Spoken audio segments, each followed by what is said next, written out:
How much does a single person need in order to retire? That's what we're going to talk about here today, my friends, at the Heritage Wealth Planning YouTube channel. Been getting a lot of questions and comments on the difference between married and single. And so I want to dive right into a single person's retirement needs. And I think you'll find a lot out of it. So welcome to the Heritage Wealth Planning YouTube channel, my friends, a place where you come to learn about taxes, retirement, estate planning, you name it. We talk about it. If it's got the word planning, we discuss it here. So don't forget to subscribe. And when you do subscribe, hit that bell to be notified for future content. All right, so let's dive right into this. This will be fun. So before I start, I had a subscriber named Susie, or Sue, and she had written or emailed me. She asked for the spreadsheet I was using, and then she made it better. It's just no getting around that. And I'm going to share it with everybody once I kind of get a better gauge of how this works. But I mean, look, she's got everything under the sun here. Rate of return, income needs, Social Security comes from dividends, capital gains, income needs, IRA, start balance, Social Security, start age, roll over the whole thing. This is just, it's fantastic. And we go down here to various sheets that she has here. Oh, that's my sheet. We go down to, actually, I'll show you. She gave me an update. She's working on another update now. Watch this, schedules. So here we have your tax you end up paying, capital gains, Social Security taxability, Medicare premium, standard deduction. We have a married template here.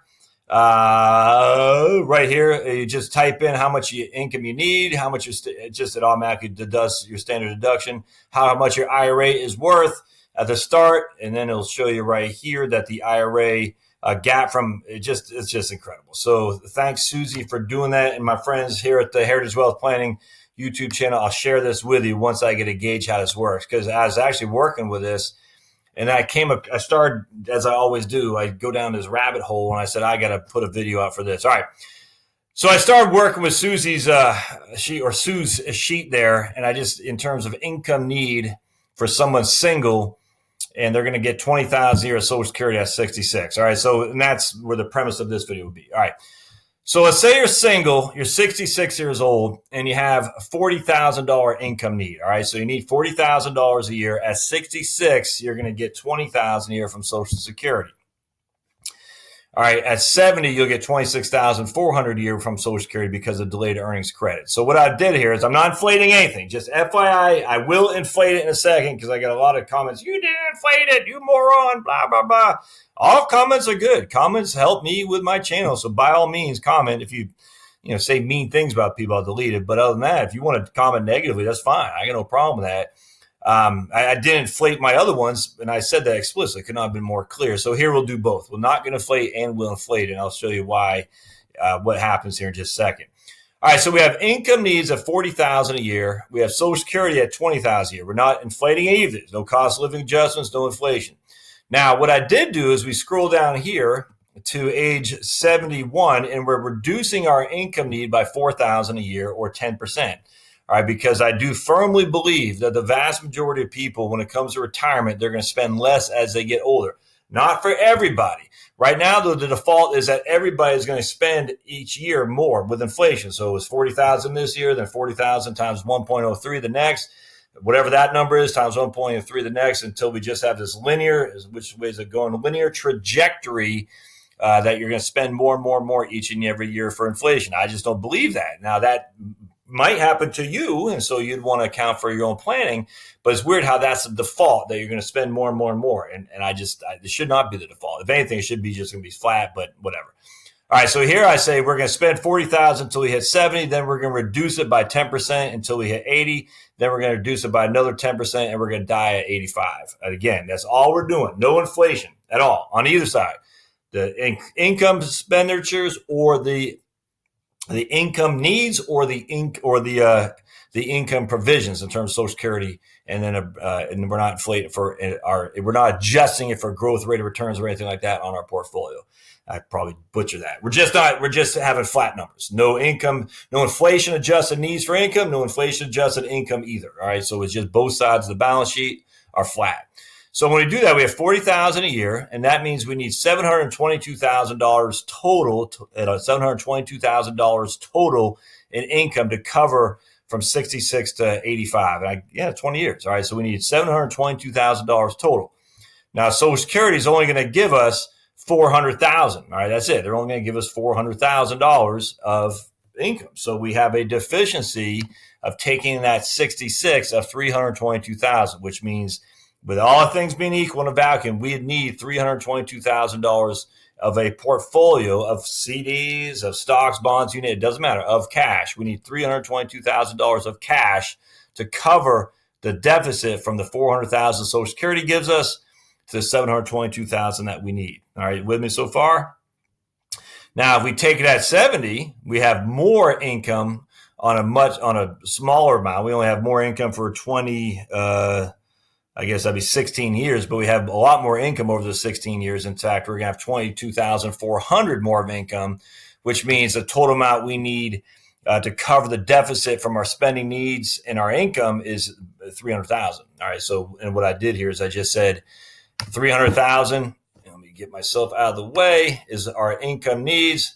And then we just did a simple calculation here. We said we take G3, which is this right, where's G3, which is this amount right here. Subtract 40,000 minus 20,000, and that means we have 259,000 left. And that, because that difference between 40,000 and in this case, we're doing it from F4. So we're doing it at 70, taking Social Security at 70. So we take G3, the amount I initially said we needed, and I just kind of bracket this, but here we have 299,600. We subtract our income need from the fact we're not getting any income that year, and that gives us 259 because it takes 40,000 out of this amount, and you go down 219, and then we start getting some Social Security kicking in, and you can see. So we need $299,600 in which to have $0 left when we die. All right, so basically $300,000. In this scenario, when we take a 66, we need $322,000 in which to have $0 when you die. All right, hope that makes sense. So that's, again, no inflation. So if you were to sit here today and say, I need $40,000 a year and I'm getting $20,000 from Social Security, my question is, when are you going to draw Social Security? If you said at 66, I'll say you need $322,000. If you say I'm going to draw it at 70, I'll say you need $300,000 or $299,600. All right, so that's what I say right now. So far, so good. All right, so now let's go here and inflate it, because again, this is the bugaboo a lot of people had, and I kind of get that, but we'll just do that to solve that. So we have an income need of $40,000 year one. Let me put myself here, and then in year two, we're going to adjust our income needs at 3%. So we're going to inflate our income needs at 3%. Year three, inflate at 3%. Year four, we inflate at 3%. Year five, again, another 3%. And then year six, we're dropping it down to 10% reduction in income need from the previous year. So now we have 10% reduction in income need, but it's still more than what it was in the beginning because of inflation. So here we need $40,000 to start with. Even after the 10% reduction in year six, we still need $41,734. Then we go down here to year, where is that? Year 80, right, where was that? I can't keep my numbers here. Right there, year 80. All right, so we go here and we say we have the same thing. We have a reduction in year 80 right here. Okay, so we have a reduction. That's right. So in year 79, we need $52,000 with inflation. In year 80, we need $49,000 because we're reducing it by another 10%, and we still inflated that. And so when we die, the year we die, we need $56,814. So again, I'm taking the income need we need the first year, inflating it by 3% each decade. So at the age of 70, we're reducing that by 10%, which we still need $41,734. Reducing it again in age 80 by 10%, but we still need $49,008, which is substantially higher than our initial need of $40,000 because of inflation. Now, I'm doing the same with Social Security. We're not reducing it, though. Social Security, we're just getting inflation at 2.6%. All right, so the cost of living adjustment for inflation of cost of living adjustment for Social Security is only 2.6%. Whereas the inflated amount of income needs is 3%. So there's going to be a gap that's growing wider and wider and wider from Social Security and income, all right, because we're inflating income need at 3% and Social Security cost of living at 2.6%. That makes sense?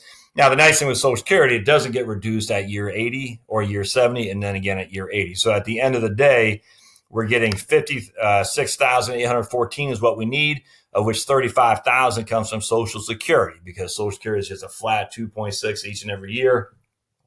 But with a lower rate of growth of 2.6, we're still always going to have between roughly $20,000 to $21,000 income need from other sources.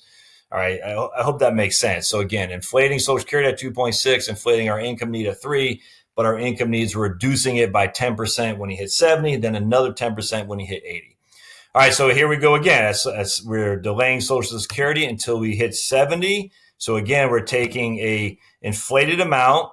All right, that 22,000 to begin with is an inflated amount. We're taking 22,000 at 66, and we're going to reduce it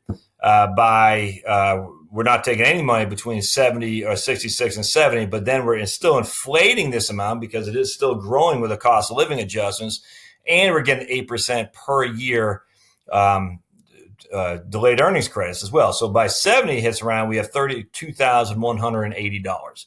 Hope that makes sense. All right, so 32,180 is what we're getting here, and that which means we need 13,000 difference between our income need and what Social Security provides. Whereas the other way, we need about 20 to 21,000.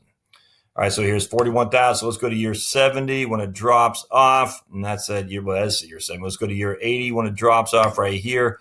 So we're getting 49,000 from income need, and we're getting 41,000 from Social Security. So our gap is shrinking there because our income needs is declining, but our cost of living is going up and up and up, and it's based on a higher number to begin with. All right, so far so good. All right, so now what we've done here is we also, because we're inflating the income needs and we're inflating Social Security, well, now how much of a portfolio do we need to start off with?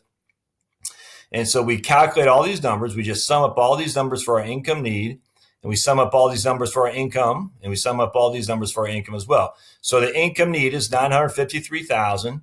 The income that we get from taking Social Security is $567,000, which leaves us a deficit of $385,000.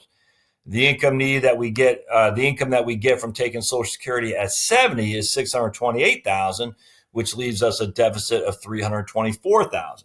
So far, so good. So in inflated numbers, we need to have $385,000 to offset our income needs and to augment, I should say, our Social Security. And the same thing, if we take it at 70, we need to have $324,000 in inflated dollars to augment the amount we get from Social Security. But remember, that's just inflated without considering a rate of return that we're going to get. So what I did here is I said, okay, let's say we had, and again, I bracketed this back and forth. I said, what happens if we have $245,000? We're going to get 7% a year rate of return. All right, so as you can see up here, you see that 7% rate of return. Now, again, this is linear, so it's not going to come out to be factual just because the linear rates of return with money coming out, it just doesn't work. It's year over year, but it gives you something to at least start with. So remember, we needed $385,000 of inflated money, but actually in today's numbers, you only need $245,000 because we're getting a 7% rate of return. So if we had $245,000, we start subtracting the amount of money we need here, and we subtract 22,000, or we subtract 18,000 from there. All right, so what you can see here is we're taking M3, which is this number, or 217,000, excuse me, M3, which is this number right here. All right, we're subtracting this number right here. Let's see, M3. We're subtracting J4, which is this, from K4, which is that, and then we're timesing the remainder by 7%. Actually, it was 207. Oh, I see what it is. We got to put 20,000 here. That's what it was. Okay. Boink. That should change everything. Yeah. Okay, good. And $245,000. All right. Yeah, there you go. I changed it around a little bit. So what you can see here is when it's only $217,000, we have a gap, a pretty significant gap. The last 4 years, we've run out of money. So we got to change that to 245. That's what we need to do. Watch this. Crack how. And that should be, yeah, okay, good. So it's $245,000. When we started with 20,000 as opposed to 22,000, I was just messing around. So everything's out even, Steven. So $245,000 we start with. We have that as part of the calculation, as you can see here, M3. Then we subtract the income need of 40,000 minus the income we're getting from Social Security, which is J4 minus K4, and we times the remainder by 7%. So we take 20,000 out, but with a 7% rate of return, we're back to $240,750 after that year. And we just keep doing it, and we keep doing it, and we keep doing it. And at the end of 2000, at the end of our last year at 85 years old, we have $3,118 left. All right. So basically, essentially going to bounce your last check. All right. So we have a deficit of $437,000, just going back to Social Security. It was only $20,000 a year is what we're getting. But to fill that deficit, we only need $245,000 if we get 7% a year. All right. So look at that. Deficit to 437, but if we take $245,000 the year we retire, we're going to be fine. We'll make enough to cover Social Security, to add to Social Security to cover our income needs, with a couple of things going on. One is that we're going to reduce our income by 10% in the decade when we hit 70, and another 10% in the decade we hit 80. And then part two is that we get 7% a year rate of return on our investments. All right, so that's two pretty big considerations. But if you're single right now and you're 66, and you need $40,000 a year, and you know for a fact you have $20,000 a year of Social Security, I'd say if you have between $200,000 and $250,000 in your portfolio, you're going to be fine. It's just all there is to it. Again, there's so many ifs, ands, and buts in here. You don't just set this and say, I'm fine, and then 83 years you're old, you don't have any money, or 83 years old, you got $2 million and you've been living like a pauper. You got to revisit this every year just to make sure you're squared away. But if this is you're watching this, you're 66 years old today, you're going to retire. You say, I need $40,000 a year. I have $20,000 from Social Security. How much of a portfolio do I need? And the answer is $245,000. That's just all there is to it, with those other two contingencies being calculated as well. All right, but then you say, well, what happens if I wait to take Social Security till I'm 70? What do I look like then? Because remember, now I'm getting more bang for my buck. I'm getting those 8% delayed earnings credits. So I should have to take less, have a portfolio less than $245,000, right?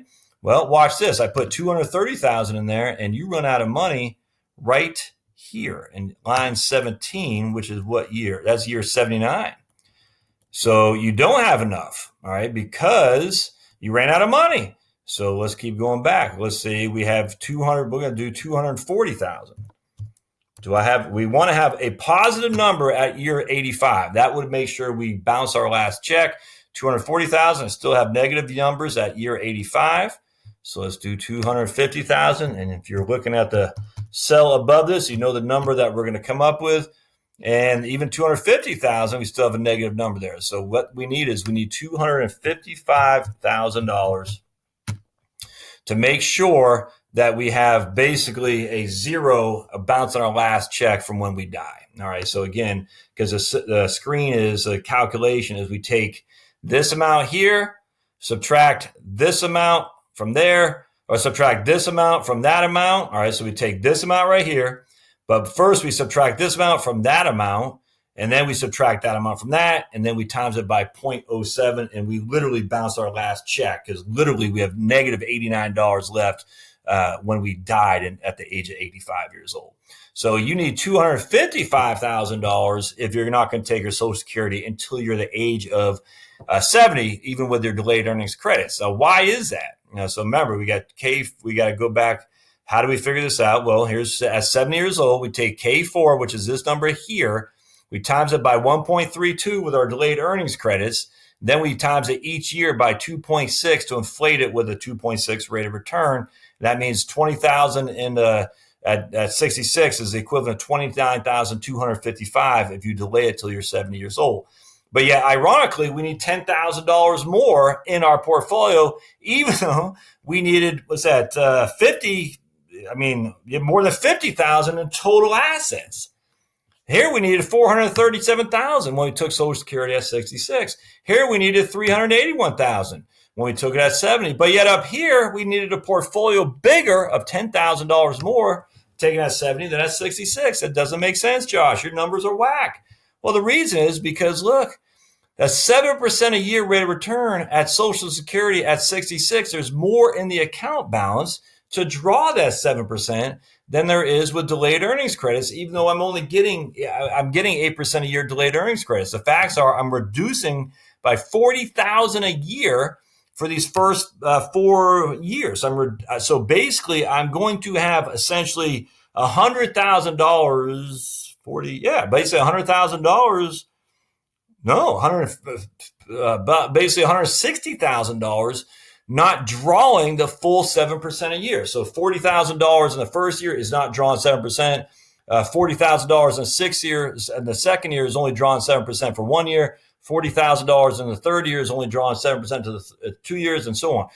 And so I have less of my portfolio to draw the initial 7% a year, if that makes sense. Even though I'm getting an 8% delayed earnings credits, the delayed earnings credits are not compounding, and the 7% a year is compounding. It's incredible when you factor in how compounding can be, even with just a couple short years.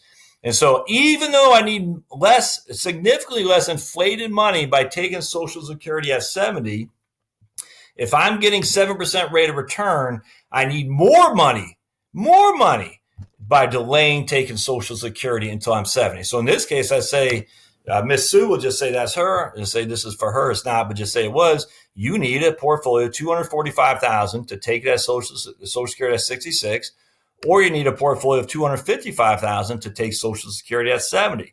And I'm telling you right now, there's no way on God's green earth I'd tell her to delay here, because 1 or 2 bad years, remember, we're just assuming a 7% each year rate of return growth, and you're done. You're done for. Whereas at least here, you're only reducing your portfolio amount by $20,000 a year, which means more of your portfolio is in the account in order to draw that 7%. I know that's confusing. I hope that makes sense, but that's the end story, the end all, the answer to your question. If you need $40,000 a year and you're 66 today, and you're getting $20,000 a year from Social Security, and you think you can get 7% a year rate of return on your investments, and you're going to reduce your spending by 10% when you hit 70 and another 10% when you hit 80, and you're going to inflate your income need by 3%, and you're going to get 2.6 cost of living adjustment from Social Security. All these things are realistic, my friends. This is the stuff I'm just pulling out of the air in fantasy land. This is all realistic. Then you would need $245,000 at 66 in your portfolio to retire. You would need $255,000 at 70 in your portfolio to retire. I would absolutely suggest you retire at 66 and start Social Security in this scenario. Absolutely. It's just not even debatable to me what that would happen. So just keep that in the back of your mind. I hope this helps. A lot going on here. So comments are welcome, welcome, welcome. And I just want to thank Sue, the subscriber, for getting me thinking about this. And I'm going to have a second video next where I talk about ways to increase your Social Security for the single person. So don't forget to subscribe. And of course, go to the blog at heritagewealthplanning.com, and we'll see you next time. Thanks, guys.